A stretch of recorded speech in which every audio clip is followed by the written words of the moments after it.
Bleeding में जिन लोगों को नॉर्मल पीरियड्स में ब्लीडिंग के साथ क्लॉट्स आ रहे हैं, क्या वो भी एंडोमेट्रोसिस है या ये नॉर्मल प्रॉब्लम है? नहीं, ये एक साइन है हैवी मेंस्ट्रुअल ब्लीडिंग का।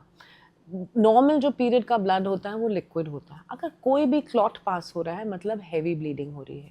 हैवी ब्लीडिंग में बहुत सारी चीज़ें उन पे कंट्रीब्यूट कर सकती हैं, जैसे यूट्रस में फाइब्रॉइड्स हो गए, रसौली जिसे कहा जाता है, या पॉलिप्स हो गए, या कोई और एडिनोमायोसिस हो गया। एडिनोमायोसिस जैसे एंडोमेट्रोसिस इंटरना, मतलब मसल लेयर में यूट्रस के एंडोमेट्रोसिस जिसे एडिनोमायोसिस कहते हैं, वो हो सकता है। ओव्यूलेटरी डिस्टर्बेंसेस हो सकते हैं, पीसीओडी वगैरह, मतलब हार्मोन के डिस्टर्बेंसेस भी, थायराइड की डिस्टर्बेंस, हार्मोन की डिस्टर्बेंस, ये सारी चीज़ें पीरियड्स को बताती हैं।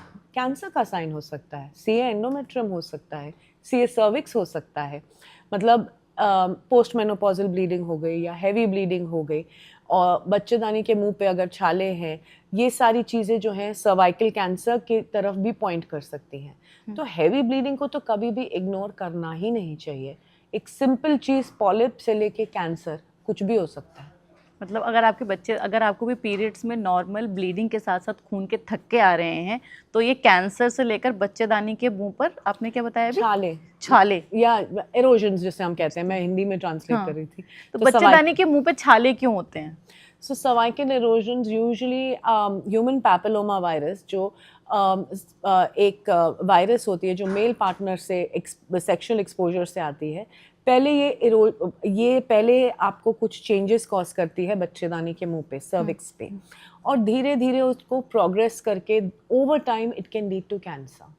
सो ये जो इरोजन्स हैं या जो भी चेंजेस है ह्यूमन पैपिलोमा वायरस के, इसके लिए हम आजकल बोलते हैं आप अपने बच्चों को सर्वाइकल कैंसर वैक्सीनेशन ज़रूर दिलाएं और पैप स्मीयर कराएं। मतलब हर एक औरत जो सेक्सुअली एक्टिव है या 18 साल की एज से, उनका बच्चेदानी के मुंह के पैप स्मीयर लेके सर्वाइकल कैंसर स्क्रीनिंग करना